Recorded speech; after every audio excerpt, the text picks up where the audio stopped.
Iya, iya. Maka momentum itu adalah disebut momentum Ramadan.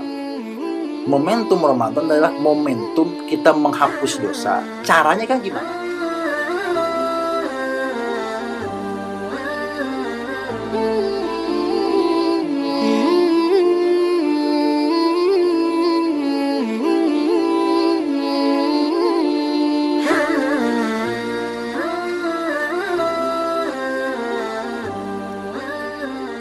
Assalamualaikum warahmatullahi wabarakatuh. Waalaikumsalam warahmatullahi wabarakatuh. Para pemirsa atau yang sedang menyaksikan, selamat datang di Ngaco. Ngaco ini ngabuburit ala Indoposko, sebuah program dari media online indoposko.id yang kali ini kita sudah kedatangan seorang pengajar, seorang guru, seorang ustadz, yaitu Ustadz Lutfi Nugraha. Selamat datang. Assalamualaikum, Ustadz. Waalaikumsalam warahmatullahi wabarakatuh. Terima kasih, Ustadz, sudah main ke podcast kami nih. Ya. Ngaco, ngabuburit ala Indoposko, juga ke kantor redaksi kami indoposko.id. Pak Ustadz, sebelumnya kita akan ngobrol, kita akan berdiskusi, kita akan mengkaji bahwa Ramadan 1422 Hijriah itu kita sedang jelang, kita sedang jalani. Tentunya di balik itu pasti banyak hikmah, banyak makna, karena menurut kami, menurut saya, Ramadan adalah salah satu bulan dari tahun Hijriah yang di dalamnya penuh dengan hikmah, kemuliaan, manfaat, dan lain-lainnya yang secara garis besar penuh dengan kebaikan-kebaikan. Walaupun kita tahu selain Ramadan juga ada beberapa bulan dalam Hijriah, bahkan sebelum Ramadan kita tahu ada Sya'ban, sebelumnya bahkan Rajab, setelah Ramadan juga begitu. Nah, bersama saya, Rahman, kita akan mengupas, kita akan mengkaji, kita akan ngaji, kita akan ngobrol soal Ramadan. Barangkali Pak Ustadz Lutfi Nugraha bisa memulainya dengan hal-hal yang terkait secara umum soal Ramadan maupun kaitannya dengan salah satu bulan baik di dalam kalender Hijrah. Silakan. Bismillahirrahmanirrahim. Assalamualaikum warahmatullahi wabarakatuh. Salam Mas warahmatullahi Rahman wabarakatuh. yang saya hormati, seluruh para pemirsa yang menyaksikan podcast ini, alhamdulillah. Sebenarnya jauh sebelum ada bulan Ramadan, Ramadan diawali dari beberapa bulan sebelumnya. Yang bulan itu melengkapi kemuliaan dari Ramadan. Jadi saya menyebutnya dengan kurikulum Allah Subhanahu wa taala. Kurikulum Allah Subhanahu. Kurikulum Allah Subhanahu wa taala. Bahwa sejatinya Allah ini sudah mempersiapkan kurikulum pendidikannya untuk mendidik kita. Apakah kita mampu memaknainya atau tidak? Kebanyakan orang melewatinya begitu saja, tanpa mampu memaknai sebagai upaya untuk memperbaiki diri. Dimulai dari bulan Rajab, lalu dari Sya'ban, lalu Ramadan, lalu Syawal, lalu Zulhijjah, lalu Muharram. Ini 6 kurikulum Allah, walaupun di tengah-tengahnya nanti ada Zulqa'dah. Iya. Di bulan Rajab sebenarnya Allah ingin kita di bulan Rajab meningkatkan amal ibadah dulu.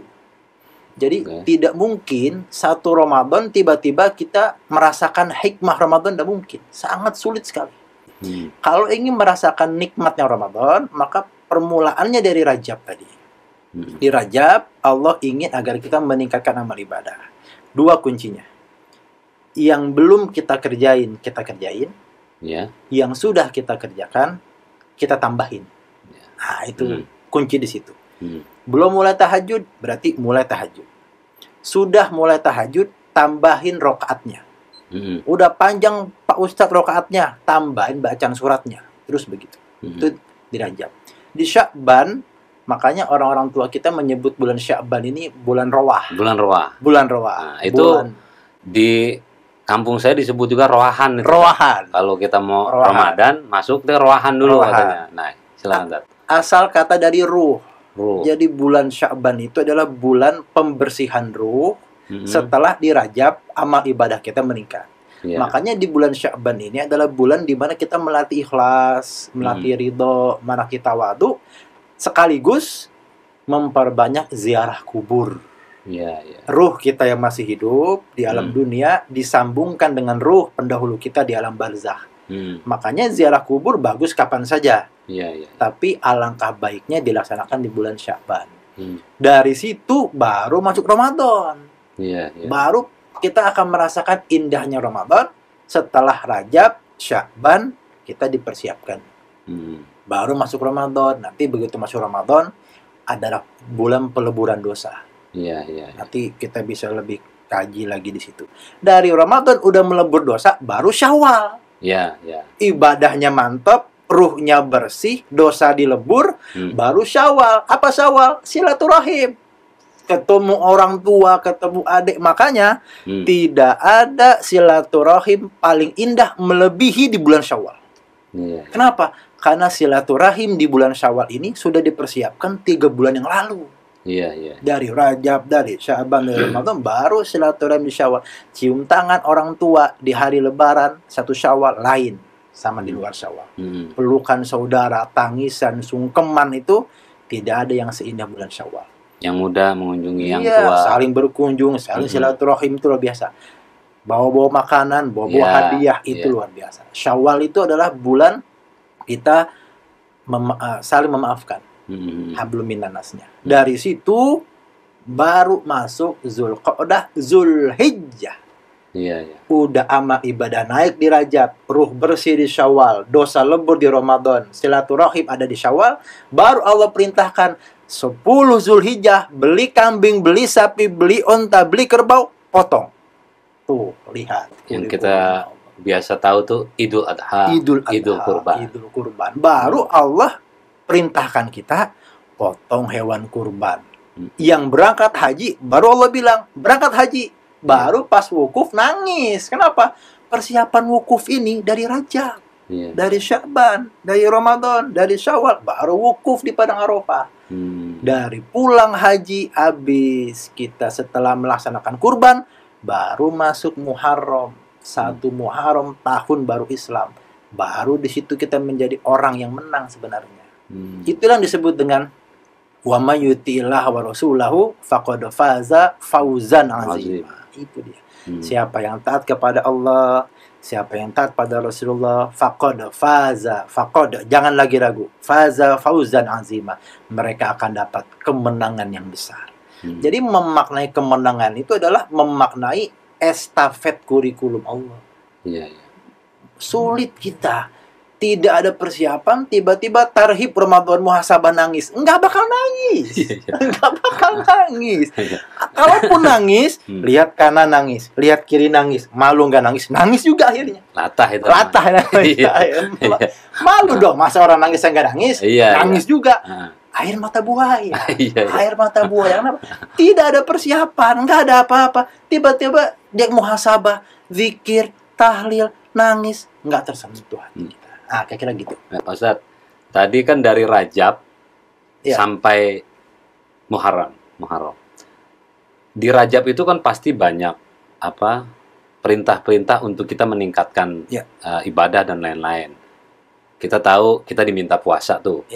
Bahkan dalam satu kesempatan saya pernah ngikuti ada seorang ustadz, ada tuh doanya yang Allahumma Rajaba wa Sya'ban, terus ntar mintanya ketemu di Ramadan, itu kan? Jadi kayak semacam, apakah itu Ramadan jadi ending atau itu hanya jalan untuk menuju kemenangan yang tadi Ustaz Lutfi bilang, Muharram itu? Memang ada sebuah doa yang masyhur, tapi tidak cukup kuat kalau dikatakan sebuah hadis.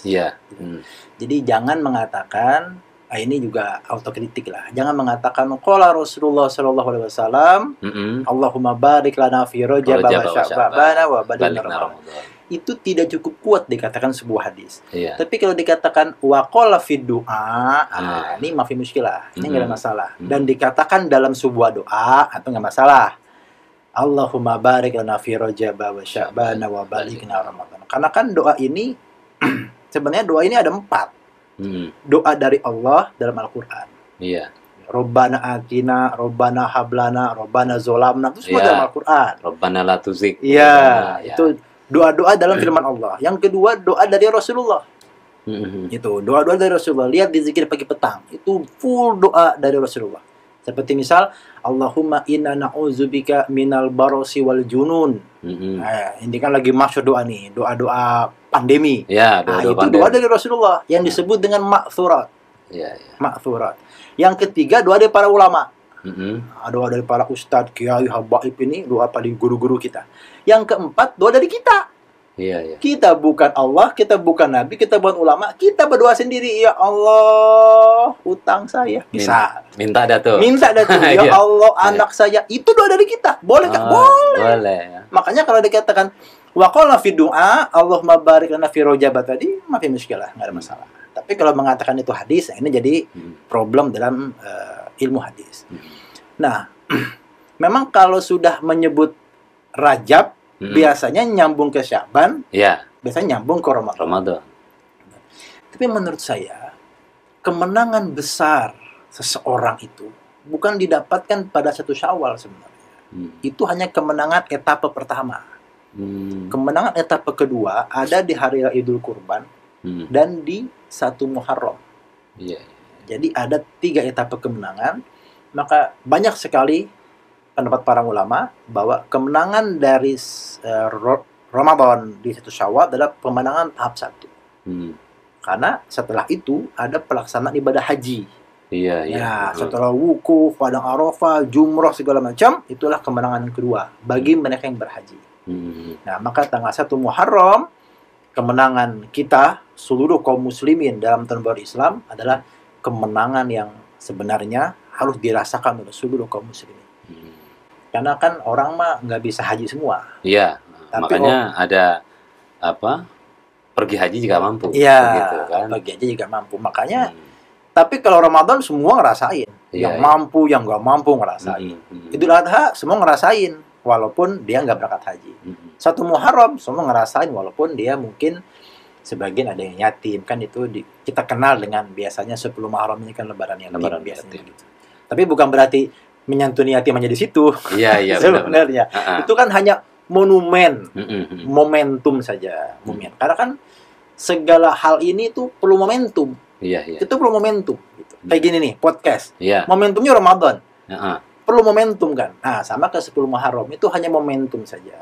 Bukan berarti di luar itu kita nggak ngurusin. Iya. Itu hanya momentum saja. Ustaz, dari fase Rajab ke Muharram, itu kan kita tidak bisa memungkiri bahwa Ramadan itu karena gaungnya tuh besar sekali.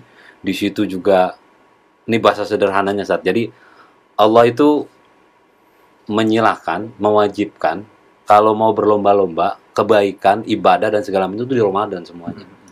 Maksudnya dari tadi fase Muharram, dari fase Rajab ke Muharram, sepertinya Ramadan itu yang poinnya paling banyak begitu, Ustaz. Maksudnya kalau bicaranya angka begitu, itu nabungnya kita paling banyak sebelum kita nanti kemenangan di Muharram atau yang kita tebuk dari yang kita tabungan itu, betul. itu Ramadan yang paling banyak kita hikmah dan Saya lain-lain. tertarik dengan kata nebok tadi. Nebok celengan. Iya, itu bahasa saya. Bahasa benar. Iya, iya. Kenapa Ramadan dianggap momentum yang paling besar? Karena dosa kita besar. Untuk menghapus dosa yang besar ini, yang kita lakukan selama 11 bulan ke belakang ini, Iya, iya. berbagai macam hal kita lakukan, perlu momentum yang besar juga untuk menghapus itu. Iya, iya. Maka momentum itu adalah disebut momentum Ramadan. Momentum Ramadan adalah momentum kita menghapus dosa. Caranya kan gimana? Iya. Gimana cara kita menghapus dosa? Mm-mm. Beribadah, berini. Ya. Tapi bagaimana cara kita menghapus dosa?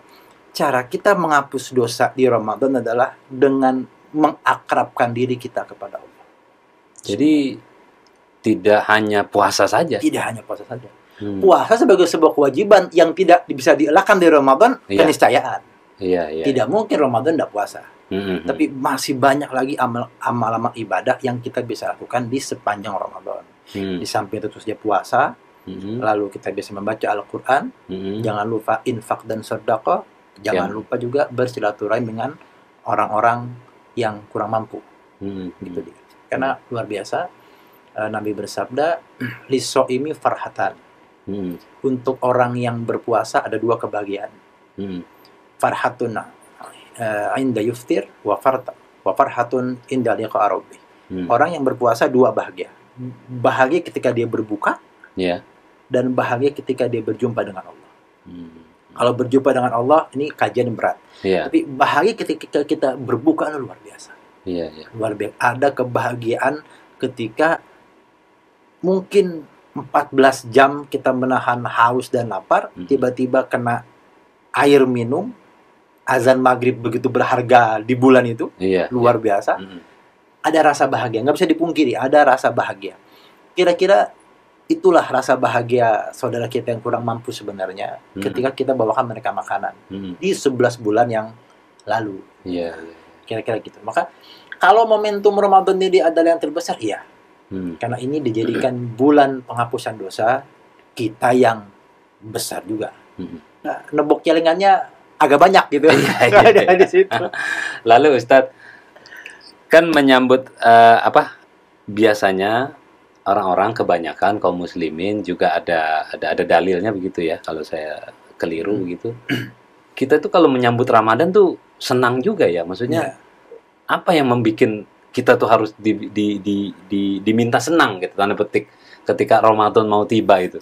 Iya. Gitu, kemarin-kemarin begitu. Memang nggak bisa dipungkiri ya, Ramadan ini mohon maaf, orang yang imannya kuat, orang yang imannya rata-rata, orang yang imannya lemah, bahkan orang yang lemah sekali imannya itu, begitu Ramadan. Atau gini, saat bahasa anak sekarang tuh imannya tipis-tipis. Iya, imannya gasnya kebangatan tipis kadang-kadang. Iya. Ketipisan gitu. Jadi adalah sesuatu yang membahagiakan. Tidak ada subuh seindah subuh Ramadan. Tidak ada sore dan siang seteduh Ramadan. Tidak ada sore seindah sorenya Ramadan, dan tidak ada malam yang hidup seperti malam-malam Ramadan. Coba kita bayangkan, malam Ramadan, hidupnya malam Ramadan beda dengan hidupnya malam di luar Ramadan. Tiba-tiba begitu Ramadan, tiba-tiba mohon maaf, orang nutup rambutnya. Iya.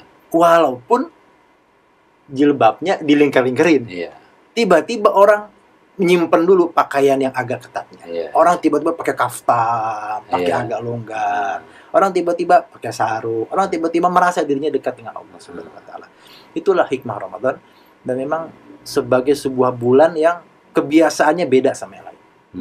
Dari puasanya aja udah beda. Dari sahurnya udah beda. Berikutnya dari tarawih malam itu sudah beda. Itu Qiyamul lailnya. Itu membentuk iklim. Dan ada lagi satu beda Ramadan. Jam 4 sore rame jalanan. Gitu ya. Yang entah juga apa gitu. ya tujuannya ya. Ya takjil iya, ya coba. Apapun lah ya. Tidak ada sore seramai sorenya Ramadan. Tidak ada. Itu mungkin yang bikin orang jadi surprise dengan Ramadan ini. Itu ekonomi tumbuh juga itu. Ekonomi itu. Makanya saya pernah bikin kajian dan tulisan bahwa Islam ini agama yang menumbuhkan dunia dan menumbuhkan akhirat. Iya. Coba Idul Kurban contoh saja nih. Iya. Idul Kurban itu kan kalau kita bicara ibadah ruhani gitu. Benar. Tapi ekonomi, jual beli sapi, jual beli kambing di hari itu pemerintah tidak perlu menstimulan. Iya. Tumbuh sendiri. Pembelanjaan masyarakat dalam bulan itu untuk jual beli sapi nggak perlu distimulan pemerintah. Gelontor duit di pasar berputar, ekonomi berputar. Ramadan selama sebulan. Pemerintah nggak perlu memberikan stimulan. Tiba-tiba mall jual pakaian, makanan. Itu adalah bulan-bulan yang sangat luar biasa. Belum lagi bicara zakat. Iya. Wah, ini ada zakat fitrah, ada zakat mal. Berapa ton beras gelontor sebelum 1 Syawal untuk zakat fitrah? Berapa ton atau berapa ribu ekor sapi, kerbau, kambing yang disembelih di situ? Pemerintah tidak perlu menstimulan karena syariat Islam secara otomatis kalau dijalankan makmur hidup. Gitu. Ustaz, Ramadan juga bagaimana kita bisa memanifestasikan, mewujudkan seorang pribadi yang menuju kesalehan sosial. Mm. Karena kita mungkin juga tahu bahwa Ramadan juga ada nilai-nilai sosialnya di situ, dan bagaimana caranya kita bisa menjadi insan yang kesalehan sosial kita itu tumbuh, bahkan ada kalau perlu meningkat setelah Ramadan itu. Ya. Makanya di bulan suci Ramadan perintah akan berinfak itu besar sekali. Berinfak itu kan bisa macam-macam. Bisa berupa harta, bisa berupa harta tuh artinya uang cash begitu. Iya. Bisa berupa makanan sebenarnya gitu. Itulah beda infak sama sedekah. Iya. Kalau sedekah itu kan umum. Iya. Sedekah itu bisa berarti harta juga atau yang non harta. Tabassumika fi wajhi akhika sedekah. Senyum aja sama Sedekah. orang sedekah. Kalau yang senyum. Yang senyum, ini bahaya juga. Iya, Senyum ini masih ada lawannya. Iya. Jangan nggak ada lawannya, senyum bahaya. Artinya proporsional ya. Iya, gitu. Senyum, Jangan gitu. kalau dulu lagi senang sama orang senyum. Iya. Sekarang sama kucing senyum bahaya itu. Iya. Bahaya itu. Artinya kalau sedekah ini umum. Berbuat baik, menyingkirkan duri itu sedekah. Nah, kalau infak khusus harta, infak ini. Khusus harta. Nah, berkaitan dengan Ramadan, maka unsur sosialnya adalah bagaimana kita yang puasa di Ramadan ini merasakan laparnya saudara kita. Kalau laparnya kita enak. Iya. Laparnya kita enak, ada batasnya. Sampai maghrib. Iya. Buka. Iya. Kalau lapar saudara kita, nggak tahu sampai kapan. Nggak tahu sampai kapan. Nah, di situ kita selalu diperintahkan oleh baginda Nabi untuk berinfak makanan. Maka sampai-sampai dalam Islam disebutkan siapa yang memberikan makanan berbuka sama pahalanya dengan pahala puasa orang itu. Jadi dia dapat pahala puasa dirinya dan puasa orang yang dia kasih makanan. Luar biasa. Kalau ada orang berinfak, misal 5 bungkus nasi per hari, selama 30 hari, bisa dibayangkan. Iya. Selama 30 hari dia panen pahala puasanya dan pahala 5 orang tadi, luar biasa itu. Sebuah pahala yang besar sekali yang tadi kita anggap sebagai nebok celengan itu. Iya. Nebok celengan itu. Kesinian kayaknya Ustadz pakai istilah saya. Karena memang ini menarik ya, pemirsa podcast Ngaco, Ngabuburit ala Indo Posko, bahwa yang dimaksud kemenangan tuh maksudnya tadi Ustadz Lutfi adalah sejatinya itu menang itu nanti ketika Muharram. Walaupun sebagian kita menganggap ketika Ramadan berakhir menjelang Idul Fitri ada yang menyebut hari kemenangan dan lain-lain. Menurut saya sih itu hanya itu masing-masing aja, masing-masing pendapatnya. Toh itu juga tidak salah, tidak keliru kalau dia mengartikan misalnya 1 Syawal adalah kemenangan, tapi yang sejati adalah kemenangan saat 1 Muharram yang umumnya kita menyebut sebagai tahun baru Islam. Nah, Pak Ustadz Lutfi, sekarang itu kita masuk ke fase berikutnya. Kita fakta di Indonesia saat ini Ramadan kali ini adalah Ramadan kedua di masa pandemi COVID-19. Kita tahu bersama tahun lalu kita merasakan itu, nah sekarang juga begitu. Nah, gimana nih terkait dengan Ramadan ada di tengah pandemi? Mungkin banyak kajiannya, termasuk misalkan salah satunya. Mungkin ada kontekstual kan ketika apa tuh Ustaz? Hadis apa itu sumu tasihu. Sekarang tuh sehat mahal kalau bicara pandemi. Ini yang dicari tuh sehat. Vaksin itu salah satu cara menuju sehat. Kemudian di era pandemi ini, saya rasa kajiannya akan lebih banyak lagi bagaimana kita puasa Ramadan di era pandemi, walaupun ini yang kedua. Karena tahun lalu kita juga merasakan hal yang sama, lalu kaitannya dengan sumu tasihu gitu. Inilah hebatnya niat. Iya. Kita di luar bulan Ramadan lupa sarapan. Iya. Nggak sarapan. Jam 11 gelisah, para keliengan. Iya. Pala keliengan, nggak tenang. Jam 11, gemeteran. Kenapa lu gemeteran? Belum sarapan. Makan siang juga belum kena apa-apa. Langsung keringat dingin, perut mual, asam lambung naik. Iya. Padahal baru jam 11. Di Ramadan Ya. jam 3 sore, pahala nggak keliangan. Iya. Coba. Hmm. Itu sebenarnya letak sumut tasihu itu sebenarnya. Puasa adalah sehat jika niatnya kuat. Sebenarnya. Dengan niat yang kuat, lapar ini jadi indah sekali. Hmm. Dengan niat yang kuat, kering tenggorokan ini, tuh seninya di situ mau puasa tuh. Iya, iya. Laparnya kok jadi enak, Iya, iya. keringnya kok jadi enak.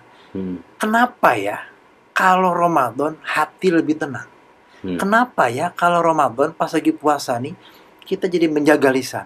Kenapa ya kalau Ramadan nih pas lagi puasa nih hati jadi lembut? Jawabannya kenapa? Karena perut kosong. Hmm. Suasana hati saat perut kosong sama perut kenyang lain. Iya, iya. Orang kalau perutnya kenyang, Iya. ngomongnya banyak. Banyak ya. Orang banyak ngomong, Bisa, iya. bisa. Ngomong nggak ada sekolahannya, Ustaz. Iya, ngomong Iya. soalnya. Iya. Kalau perut kosong, Heeh. cenderung bisa menahan diri. Kenapa? Lemes. Iya, iya. Itu deh. Heeh. Dan suasana hati jadi gampang, jadi lebih mudah termanage. Hmm. Makanya orang-orang yang dalam kondisi puasa, sebenarnya, apa ya yang bikin Ramadan jadi lebih syahdu, jadi lebih... Karena perut kosong. Iya. Itu jawabannya di situ. Jadi lebih tenang hati kalau puasa. Jadi lebih, kok tangan lebih murah ngasih. Iya. Kok hati jadi, kok tangan jadi terjaga, kok mata jadi terjaga, mulut jadi... Karena Kan ada perut kosong. itu semua berarti kan sehat ya. Sehat. Energi positif keluar, itulah yang orang yang disebut dengan sumutasihu ya, Sumutasihu. menyehatkan puasa Ya. itu. Makanya luar biasa. Hmm. Dalam ilmu kesehatan orang-orang barat ini, kalau kita baca berbagai macam literatur, selama 1 bulan orang-orang luar negeri sana, mereka disuruh puasa 8 hari Hmm. sama sebulan. Hmm. Tapi puasanya puasa karbohidrat. Oh iya, iya. Iya. Mereka hanya boleh minum boleh Iya, iya. dan buah-buah tertentu boleh selama 8 hari. Hmm. Itu baru ditemukan sekarang.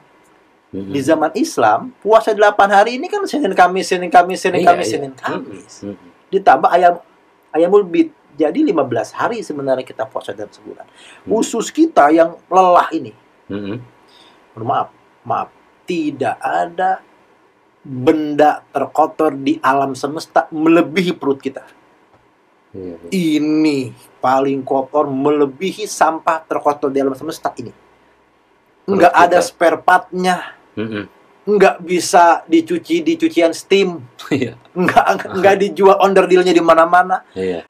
Kalau umur kita 70 tahun ini ngelola dari ASI sampai kambing guling, Hmm. sate padang, Hmm. duren, Iya. semua 70 tahun. Iya. Yang sampah di sini, yang apa di sini. Bagaimana membersihkannya? Rem. Ramadan jawabannya. Dan laparnya bukan cuma lapar, berpahala menghapus dosa, bisa bayangkan. Iya, iya. Islam luar biasa. Contoh, ini maaf, ini majelis yang mulia. Saya hanya memberikan contoh saja. Saya mau tanya, berhubungan suami istri enak apa enggak? Gurih. Gurih. Bukan cuma gurih, berpahala menghapus dosa. Iya. Ada sahabat tanya, "Ya Rasulullah, kalau kami berjihad, kalau kami berinfak, kami bersedekah, berpahala wajar. Iya. Kami berkorban." Hmm. Lalu ya Rasulullah, ini kami berhubungan suami istri, berjima, bersenggama dengan istri. Itu nikmat surga dunia. Apakah Allah berikan pahala senikmat itu? Nabi nanya, berzina dosa besar nggak? Dosa besar Rasulullah. Sebesar dosa zina, sebesar itu pula dosa pahala berhubungan suami istri. Hmm. Lihat dalam Islam, enaknya aja berpahala. Enaknya aja. Enaknya berpahala. Itu luar biasa Islam. Hmm. Jadi bukan cuma kita disuruh berinfak, bersedekah, berjihad fisabilillah, tapi ada juga amal ibadah yang kita nikmati, pahalanya besar. Hmm. Sebesar pahala zina, sebesar juga pahala hubungan suami istri yang halal. Iya, iya. Luar biasa Islam tuh. Gak ada secara logika. Hmm. Kalau bahasa kitanya, lah kan enak. Enaknya aja dah. Gitu. Iya. Enaknya aja udah. Lu untung 2 kali dong. Udah enak berpahala gitu. Iya. Gitu. Jadi double. Jadi double dong gitu. Itulah Maha Rahman dan Rahimnya Allah. Iya, iya. Luar biasa ini. Ya kalau berpuasa berpahala wajar. Wajar. Nahan. Hmm. Berpahala nahan. terkait pandemi, Tat. Iya. Jadi bagaimana barangkali apa yang bisa Ustadz Lutfi sampaikan Iya. Ramadan di tengah pandemi ini, lalu ya barangkali mungkin apa kiat atau apa, bagaimana caranya masa pandemi emang kita nggak bisa elakkan dan ini masih terus berlangsung. Tapi di sisi lain kita juga punya kewajiban yang harus kita jalankan. Bahkan kemarin-kemarin sebelum Ramadan pun kewajiban tetap kita jalankan, tentunya ada batasan.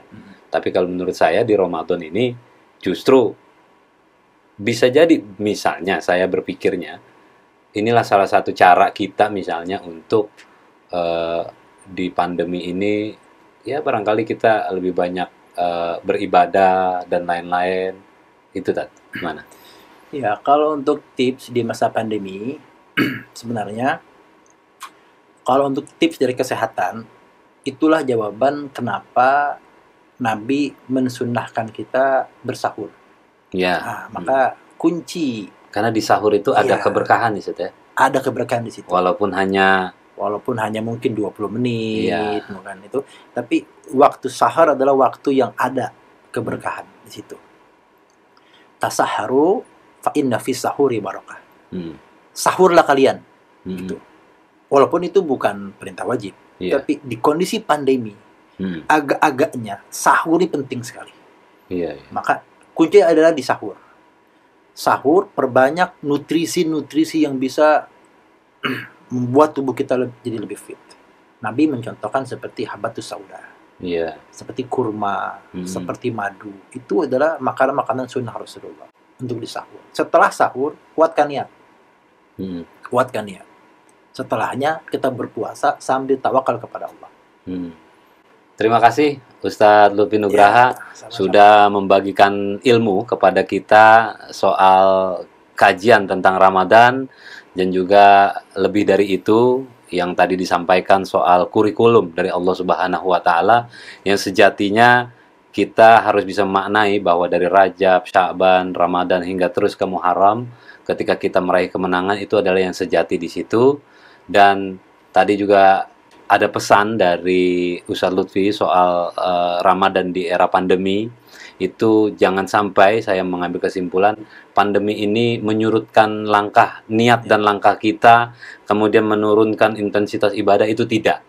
Malah sekarang di era pandemi kita tetap beribadah Ramadan dengan protokol kesehatan yang telah ditetapkan, seperti memakai masker dan lain sebagainya. Itu penting karena itu juga untuk diri kita sendiri, dan kita juga sepaham dan kita tahu bahwa puasa adalah menyehatkan. Mudah-mudahan di era pandemi ini, Ramadan kedua yang kita jalani di masa pandemi di Indonesia ini menjadi hikmah. Mudah-mudahan saja ini jadi doa di Ramadan agar pandemi cepat berlalu, pandemi bisa hilang, apalagi dengan adanya vaksin dan kita semua kembali bisa sehat. Kita juga bisa meraih tanda petik kemenangan juga dari masa pandemi ini, dan hikmah-hikmah lain di Ramadan itu tentunya pasti ada, pasti kita temukan sehingga nantinya kita menjadi orang-orang yang bertakwa. Terima kasih sekali lagi Pak Ustadz Lutfi Nugraha yang telah hadir podcast kami di Ngaco, Ngabuburit ala Indoposko, Ngabuburit ala kami. Ini cara kami untuk memberitakan atau mengabarkan kepada Anda semua tentang makna-makna yang mesti diinformasikan kepada semuanya. Terima kasih. Saya akhiri. Assalamualaikum warahmatullahi wabarakatuh. Waalaikumsalam.